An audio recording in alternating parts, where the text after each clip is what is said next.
Hello everyone, welcome back to our channel. I am Dr. Sandhya Rajput Pawar. I am a physiotherapist, MPT in sports and rehabilitation. Today I am going to discuss about COVID-19 or coronavirus, which is spreading more frequently everywhere, like as a flu, normal flu.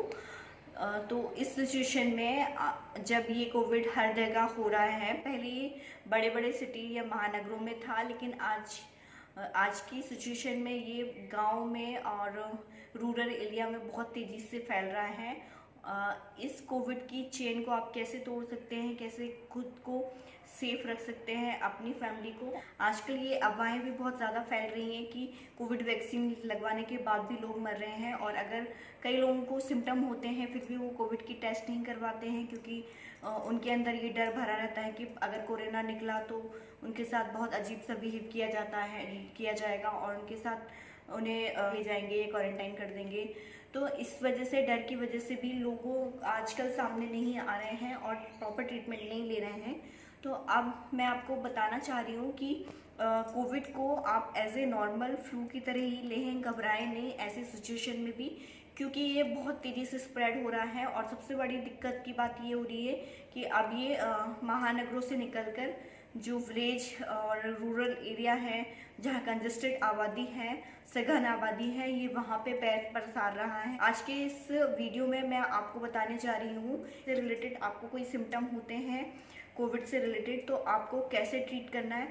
पहले ऐसा होता था कि अगर किसी को जो corona आया था उस टाइम पे किसी को भी कोविड निकलता था तो क्वारंटाइन कर देते थे या सील कर देते एरिया, और या हॉस्पिटल लेके चले जाते थे। लेकिन अब ये इतने लोगों को हो रहे हैं कि बहुत ज़्यादा सीरियस कंडीशन में ही हॉस्पिटलाइज किया जाता है, अदरवाइज घर में ही होम आइसोलेट करके ट्रीट किया जाता है। तो आज के इस वीडियो में मैं आपके साथ सारे पॉइंट कवर करूंगी कि अगर आप कैसे कोविड से बच सकते हैं, और अगर आपकी फैमिली में या रिलेटिव्स में किसी को कोविड हुआ है तो आप उससे कैसे डील करके ठीक कर सकते हैं। कोविड पेशेंट के कांटेक्ट में आते हैं, सपोज करो अगर 4 दिन पहले आप किसी या 2 दिन पहले किसी से आप मिले और आपको पता चलता है कि उसको कोविड पॉजिटिव निकला है, तो आपको क्या क्या चीज़ों का ध्यान रखना है, कैसे अपनी इम्यूनिटी को बूस्ट करना है, कैसी कौन कौन सी मेडिसिन लेनी है, जिससे आप जो इस व्यक्ति के आए हैं आप उस बीमारी से बच सके।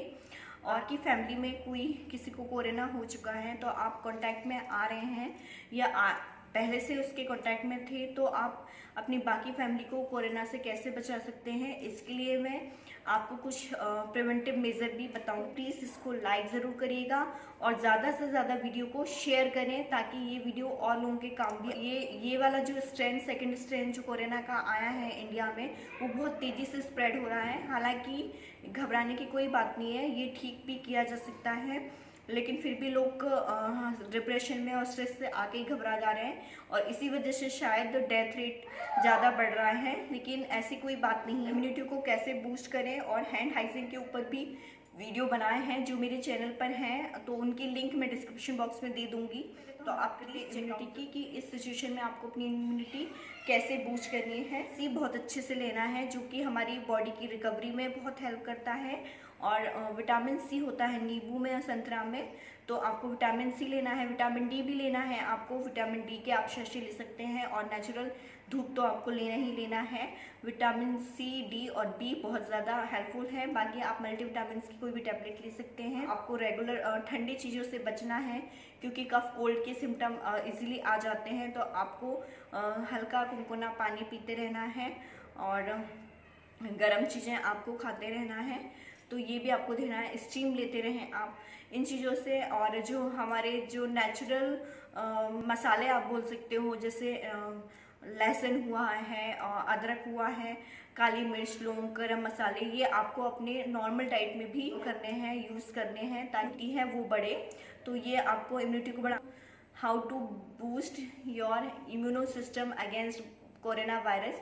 इसके ऊपर मैंने अलग से एक वीडियो बनाया है जो कि आपको डिस्क्रिप्शन बॉक्स में मिल जाएगी, जिसकी लिंक तो आप वहां से जाके। मैं आपको बताती हूँ कि सिम्टम, अगर कौन कौन से 5 ऐसे सिम्टम हैं जो इंडिकेटर होते हैं कि आपको कोरोना हो सकता है या आपकी फैमिली में किसी को ऐसे सिम्टम लगते हैं तो आप अवेयर हैं। तो पहला होता है फीवर या बॉडी एके, बॉडी पेन, मतलब या तो बुखार आ सकता है आपको, और अगर बुखार नहीं भी आता है, किसी किसी केस में बुखार भी नहीं आता है, तो 90% केसेस में ऐसा होता है कि फीवर रहता है।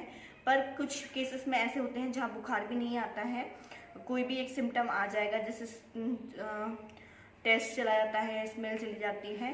तो फर्स्ट जो सिम्टम होता है फीवर या बॉडी के और बॉडी पेन, बुखार आ सकता है या शरीर में अकड़न या दर्द या थकान महसूस हो सकती है। Loss of smell and taste, मतलब कि आपको कोई भी किसी भी तरह की स्मेल अच्छी बुरी नहीं आती है ऐसे पेशेंट को, और ना ही टेस्ट ही समझ नहीं आता खाने का। तो अगर आपके मुंह का टेस्ट जा रहा है तो भी आप ध्यान दें या किसी आपके फैमिली मेम्बर का। थर्ड, कोल्ड कफ तो नॉर्मल है, इस फ्लू में कोल्ड कफ होता ही है। कोल्ड कफ में फर्स्ट साइन आपका गले में जलन बचती है, इसमें जैसे इरिटेशन टाइप का होता है, आप पानी भी पीते हो तो इरिटेशन होता है। ये हमको पहले तब होता था जब हमको सर्दी होने वाली थी तो गले में जलन बचती थी 2-3 दिन पहले। तो कोविड में ऐसा होता है, गले में जलन कंटिन्यू रहती है, तो वो आपको ध्यान रखना है। तो डायरिया या फिर आपको डायरिया मतलब शरीर से पानी का सूखना या बार बार प्यास लगना, गला सूखना, गला बहुत ज़्यादा, और अगर आपको कफ भी होगा तो मोस्टली इसमें ड्राई कफ होता है, ड्राई सूखी खांसी ये होता है। तो ब्रीथलेसनेस, तो फर्स्ट पॉइंट हो गया आपका फीवर, पेन और बॉडी एके। सेकेंड पॉइंट हो गया आपका कोल्ड कफ। थर्ड हो गया आपका loss of taste and smell. Fourth हो गया है डायरिया एंड फिफ्थ पॉइंट हो गया है ब्रीथलेसनेस, मतलब सांस लेने में आपको प्रॉब्लम होती है या थकान होती है। तो वो आप ये 5 पॉइंट अगर आप में या आपके फैमिली में मेंबर में देखने को आपको मिलते हैं तो प्लीज़ आप अवेयर हो जाएं, आप ध्यान रखें कि ऐसा सिम्टम होता है तो आपको कोविड हो सकता है, तो आप इमीडिएटली जाके चेक करा सकते हैं, कोविड-19 का टेस्ट करा सकते हैं, या फिर आप प्रिवेंटिव मेजर भी ले लेते हैं कि अगर आप किसी के कांटेक्ट में आते हैं, सपोज करिए अगर आप 2 दिन पहले किसी कोविड पेशेंट से मिले हैं और आपको पता चला है कि उनको कोरोना डायग्नोस हुआ है, तो ऐसी सिचुएशन में आप कैसे अपने आप को कोविड से बचा सकते हैं, क्योंकि इसके सिम्टम 7 दिन बाद, 10 दिन बाद, 12 दिन बाद ऐसे उभर के आते हैं, क्योंकि वायरस एक्टिव नहीं हो पाता है। जैसे ही आपकी इम्यूनिटी वीक होती है, आपके अंदर अगर वायरस है तो वो एक्टिव हो जाएगा और वो दूसरों को भी अफेक्ट कर लेगा। तो ऐसी सिचुएशन में आपको अवेयर हो जाना है, आपको ध्यान रखना है, आपको सबसे पहले गर्म पानी पीना स्टार्ट कर देना है। अगर आपको कोई फीवर वगैरह आता है तो आपको क्रोसिन ले लेना है, या और कोई सी मेडिसिन, एंटीवायरल ड्रग या एंटीबायोटिक ले सकते हो। आइवरमेक्टिन बहुत अच्छी मेडिसिन होती है। मेडिसिन की मैं सारी डिटेल आपको डिस्क्रिप्शन बॉक्स में दे दूंगी या साइड में लगा दूंगी, तो आप वहां से समझ सकते हैं। तो आपको ये लेना है, मल्टीविटामिन्स लेना है, विटामिन सी बहुत अच्छे से लेना है आपको। नींबू पानी ले सकते हो आप गुनगुने पानी में। अगर आपको गले में जलन मच रही है, अगर कोई सिम्टम आना आपको स्टार्ट हुए हैं, गले में जलन मच रही है, तो आप गर्म पानी पिए, नमक के गरारे करें।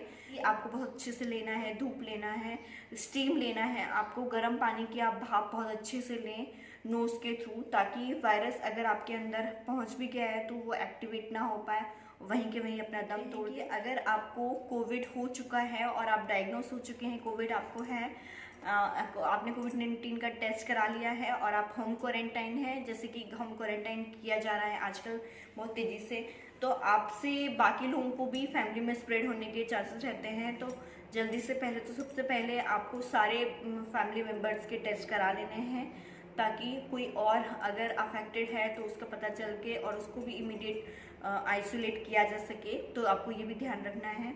अब अगर जो मेडिसिन आपको जिस भी हॉस्पिटल में आपका टेस्ट किया जा रहा है, वो डॉक्टर्स रहते हैं, वो आपको 10 दिन की दवाइयाँ देते हैं, और 10 दिन की दवाइयों में आपको दिया जाती है एंटीबायोटिक या एंटीवायरल ड्रग।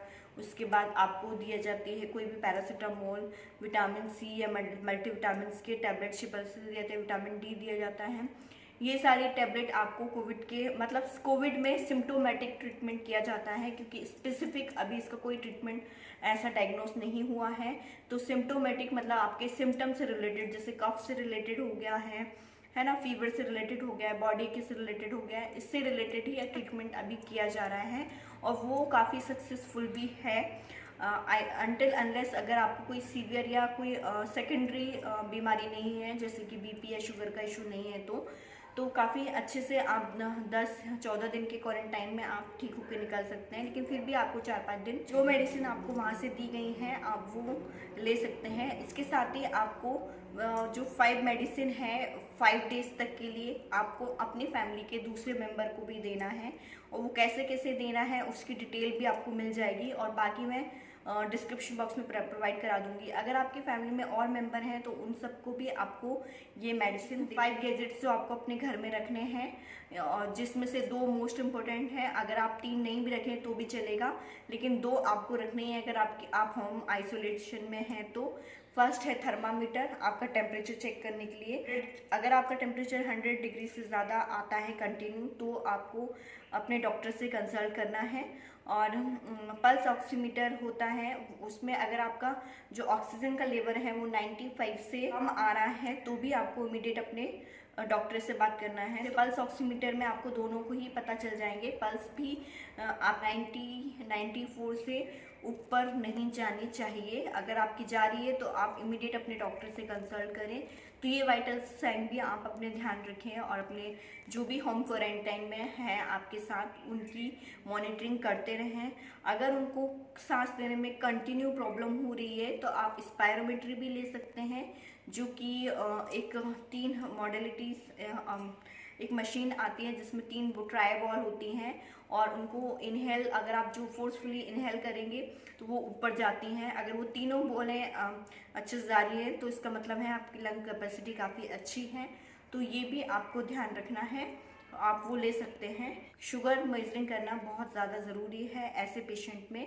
अगर वो पहले से ही शुगर के बीपी और शुगर के पेशेंट है तो बीपी मॉनिटरिंग और शुगर। अब हम बात करेंगे कि अगर आपके घर में कोई ओल्ड एज पेशेंट है जिसमें सीवियर सिम्टम है, लाइक ब्रीथिंग डिफ़िकल्टी उन्हें कंटिन्यू हो रही है और जी घबराना, सांस लेते नहीं बनना, सांस अटक जाना, या फिर पहले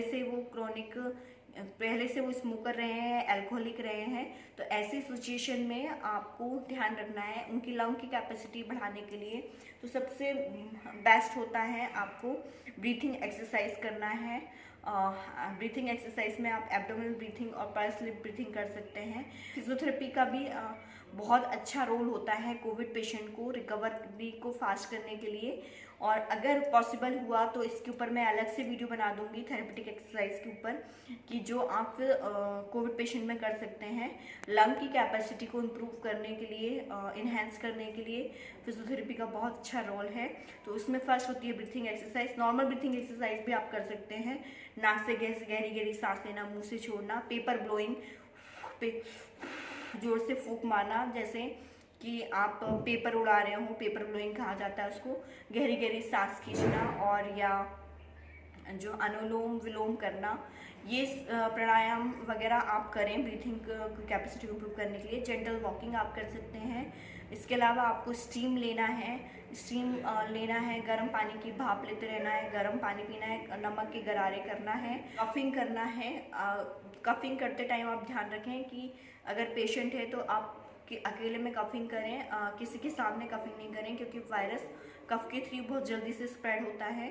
पर अगर आपको चेस्ट में कंजेशन हो रहा है, कफ जम रहा है, तो आपको खांसी की प्रैक्टिस करनी है इस तरीके से, और आपको कफ आउट करना है खांसी करने के लिए। और आप चेस्ट फिजियोथेरेपी भी कर सकते हैं। तो चेस्ट फिजियोथेरेपी और ब्रीथिंग एक्सरसाइज के लिए मैं अलग से एक वीडियो बना दूंगी, तो आप अच्छे से समझ जाएंगे। को हैंड हाइजीन पर बहुत ज़्यादा ध्यान रखना है। बार बार हैंड्स को सैनिटाइज करना है।